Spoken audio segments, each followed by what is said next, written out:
ଦଶମ ସ୍କନ୍ଦ ଗୋପଲୀଳା ଷଷ୍ଠ ଅଧ୍ୟାୟ।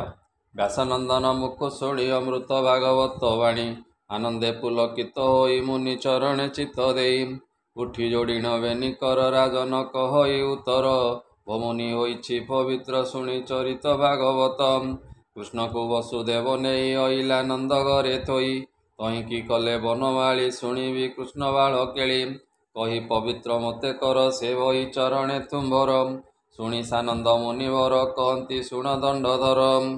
ଶ୍ରୀ ଶୁକବାଚ ଏ ନିଦ୍ରା ଜଗତ ମୋହିଥିଲା ପାଲଟି ବସୁଦେବ ନେଲା ଦେବକୀ କୋଳରେ ରଖିଲା କଂସର ହସ୍ତୁ ଶୂନ୍ୟ ଗଲା ଏମତେ ପାହିଲା ରଜନୀ ଶୁଣନ୍ତୁ ବୀର ଚୂଡ଼ାମଣି ଯେତି ଚାହିଁଲା ନନ୍ଦରାଣୀ ଚିଆହିଁ ଉଠି ସୁଲକ୍ଷଣୀ ଦେଖିଲା ହୋଇଛି ତନୟେ ନନ୍ଦକୁ କହିଲେ ଥୋକାଏ ଶୁଣି ମିଳିଲା ବେଗେ ନନ୍ଦ ପୁତ୍ରକୁ ଦେଖିଣ ଆନନ୍ଦ ଯେତେ ଯଶୋଦା ପରିବାରୀ ଡାକି ଆଣନ୍ତି ନର ନାରୀ ବ୍ରାହ୍ମଣେ ମିଳିଲେ ଗହଳ ଶୁଭିଲା ପୁତ୍ର ଜନ୍ମ ଗୋଳ ନନ୍ଦ ଯେ ଦେଖି ବିପ୍ରଗଣ ଆନନ୍ଦେ ପୂଜଇ ଚରଣ ବେଗେ ହୋଇଲା ସୂଚିମନ୍ତ କାଞ୍ଚନ ଆଣିଲା ବହୁତ ବ୍ରାହ୍ମଣେ କଲେ ବେଦ ଧ୍ୱନି ମଙ୍ଗଳ ଶୁଭ ବେଳେ ଘେନି କରାଇ ଜାତ କର୍ମ ବିଧି ଦେବତା ପିତୃଙ୍କୁ ଆରାଧି ବିପ୍ରଙ୍କୁ ଅନେକ ପୂଜିଲା ବେନି ଲକ୍ଷେ ଧେନୁ ଦେଲା ମଣ୍ଡିଣ ବସ୍ତ୍ର ଅଳଙ୍କାର ଚନ୍ଦନ କୁସୁମ ଚାମର ତିଳ କାଞ୍ଚନ ବସ୍ତ୍ର ଭରି ଦେଲା ଅନେକ ହସ୍ତେ ଧରି ଏ ବିପ୍ରେ ପଢ଼ିଲେ ଦେବ ବେଦଚାରୀ ରଙ୍ଗେ ନାଚନ୍ତି ଗୋପ ନାରୀ ମାଗଧ ଆଦି ନୃତ୍ୟକାର କରନ୍ତି ମଙ୍ଗଳ ଉଚାର ବାଜଇ ବୀର ତୁରି ଭେରି ଆନନ୍ଦେ ମଙ୍ଗଳ ମହୁରୀ ନନ୍ଦର ଘରେ ପୁତ୍ର ଜାତ ଚହଳ ଗୋଳ ଅପ୍ରମିତ ଗୋପନଗର ଲୋକ ଯେତେ ଚିଆହିଁ ଧାଇଁଛନ୍ତି କେତେ ସୁଖରେ ପାହିଲା ରଜନୀ ବାହାର ହୋଇଲେ କାମିନୀ ଅଗଣା ଖରିକି ପହଁରା ଚନ୍ଦନ ଗୋଳି ଦିଅନ୍ତି ଛେରା ଦୁଆରେ ସୁବର୍ଣ୍ଣ କଳସ ତୋରଣ ଲମ୍ବାନ୍ତି ହରସ ଗୋରୁଙ୍କୁ ମଣ୍ଡନ୍ତି ଗୋପାଳେ ବସ୍ତ୍ରଭୂଷଣ ଫୁଲମାଳେ ବୃଷଭ ସୁରଭି ବାଛୁରୀ ହଳଦୀ ତେଲ ହେଲେ ବୋଳି ଏ ଗଉଡ଼େ ସୂଚିମନ୍ତ ହୋଇ ଆନନ୍ଦେ ଅଳଙ୍କାର ନେଇ ହାର କଙ୍କଣ କର୍ଣ୍ଣଫୁଲ ନୂପୁର ବଳୟ ଅମୂଲ୍ୟ ଏମନ୍ତେ ପିନ୍ଧି ଅଳଙ୍କାର ଘେନିଣ ନାନା ଉପହାର ଏକୁଆର ଏକ ଆଗ ହୋଇ ହେଲେ ସେ ନନ୍ଦ ଘରେ ଯାଇ ଏ ଗୋପୀଏ ନିଜ କର୍ମ ସାରି ଯେ ଯାହା ଅଳଙ୍କାର ଭରି ପିନ୍ଧିଲେ ନାନା ବସ୍ତ୍ରମାନ ଆନନ୍ଦେ ମନ ଚନ୍ନ ଛନ୍ନ ହସ୍ତରେ ଘେନି ଅର୍ଘ୍ୟ ଥାଳି ରଙ୍ଗେ ଚଳିଲେ ଗୋପବାଳୀ ଏକୁଆର ଏକ ଯାନ୍ତି ଜିଣି ଚରଣେ ନୂପୁର ବାଜେଣି କେହିଲେ ଉଠି ନ ଚାହାନ୍ତି ଆକାଶେ ଯେନେ ଗ୍ରହପନ୍ତି ଦୋଳନ୍ତି ଶ୍ରବଣେ କୁଣ୍ଡଳ ଲମ୍ବନ୍ତି କଣ୍ଠେ ହେମମାଳ ଆକାଶେ ଦେବେଛନ୍ତି ଚାହିଁ ଗୋପୀ ଚଳନ୍ତି ଗୀତ ଗାଇ ଜାନ୍ତେ ବିରାଜେ ମହିସ୍ଥଳୀ କ୍ଷଣ କ୍ଷଣକେ ହୁଳ ହୁଳି କବରୀ ଫିଟି ଫୁଲମାଳେ ଜାନ୍ତେ ପୋଡ଼ଇ ପାଦ ତଳେ ଆନନ୍ଦେ କେ ପାରିବ ଲେଖି ହରିଙ୍କି ଯାଉଛନ୍ତି ଦେଖି ନନ୍ଦର ମନ୍ଦିରେ ମିଳିଲେ ମଙ୍ଗଳ ଗୀତ ନାଦ କଲେ ଅନ୍ତୁଡ଼ି ଶାଳେ ଯାଇ ମିଳି ହାସ୍ୟ କେ କରନ୍ତି ଢମାଳି ଯଶୋଦା କୋଳେ କୃଷ୍ଣ ଦେଖି ନିର୍ମଳ କଲେ ଚର୍ମ ଆଖି ଅକ୍ଷତ ପୁତ୍ର ଶିରେ ଦିଅନ୍ତି ଆନନ୍ଦେ କଲ୍ୟାଣ କରନ୍ତି କହନ୍ତି ଯଶୋଦାକୁ ଚାହିଁ ଧନ୍ୟ ଜୀବନ ତୋର ଆଇ ଆମ୍ବ ଆୟୁଷ ଘେନି କରି ତୋ ପୁତ୍ର ରଖୁ ନର ହରି ଆମ୍ବ ଗୋକୁଳ ସେ ପାଳିବ ଏହାକୁ ରଖୁ ସଦାଶିବ ହଳଦୀ ତୈଳ ଘେନି ଥୋକେ ଲେପନ୍ତି ଏକ କୁଆରକେ ହଳଦୀ ମରାମରି ସାରି ନାଚନ୍ତି ଏକୁଆରେ ଧରି କ୍ଷମଟା ବାଦ୍ୟ କରତାଳି ନାଚନ୍ତି ଆନନ୍ଦେ ଗୁଆଳି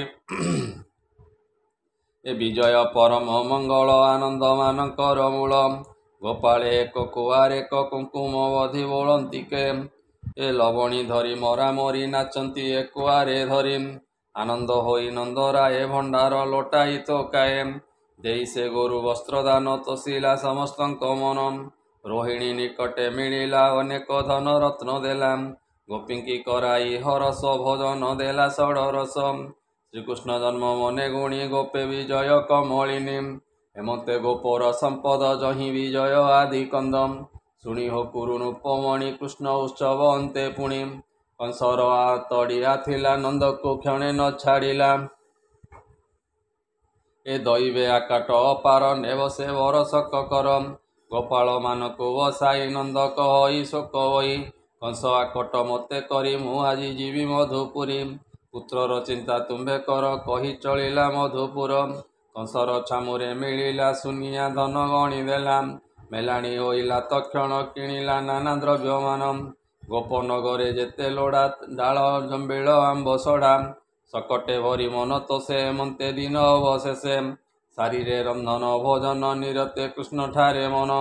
ନନ୍ଦର ଆଗମନ ଶୁଣି ବସୁଦେବ ତା ମନେ ଗୁଣି। ମିତ୍ର ସ୍ୱଭାବେ ନନ୍ଦ ମୋର ତା ଘରେ ଅଛି ମୋ କୁମର। ତାର କୁଶଳ ମୋର ଇଷ୍ଟ ନପୁଣ ଜାଣେ କଂସ ଦୁଷ୍ଟ। ହେମନ୍ତ ମନେ ବିଚାରିଲା ନନ୍ଦର ନିକଟେ ମିଳିଲା। ମିତ୍ରର ଆଗମନ ଦେଖି ଉଠିଲା ଆସନ ଉପେକ୍ଷୀ। ଆନନ୍ଦ ହୋଇ କୋଳାକୋଳି ଯାଇ ବସିଲେ ଏକ ମେଳି। ପୂର୍ବର କଥା ମାନ କହି ଏକୁଆରେକ ଭାବ ବହି। ବୋଲଇ ବସୁଦେବ ହସି ନନ୍ଦର କୁଶଳ ପ୍ରଶଂସି। ବୃଦ୍ଧ ବୟସେ ତୋର ସୁତ ଶୁଣି ହୋଇଲି କୃତକୃତ୍ୟ। ମନୁଷ୍ୟ ଜନ୍ମର ଏ ସାର କହନ୍ତି ସଂସାର ବ୍ୟବହାର। ପୁତ୍ର ନଥିଲେ ଦୁଃଖ ପାଇ ଉଭୟ ଲୋକେ ସୁଖ ନାହିଁ। ତାରା ତନୟ ବନ୍ଧୁଗଣ ଧନ ସମ୍ପଦ କାରଣ।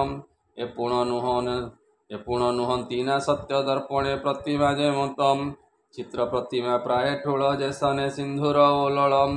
ଭଲେ ଅଛନ୍ତି ନା ଗୋକୁଳ ତରୁଣ ବୃଦ୍ଧାଦି ସକଳ। ଗୋପାଳେ ଅଛନ୍ତି ନା ଭଲେ ରୋହିଣୀ ଯଶୋଦାର ତୁଲେ। ମୋହର ରୋହିଣୀର ସୁତ ତୁମ୍ଭେ ତାହାର ତାତ ମାତ।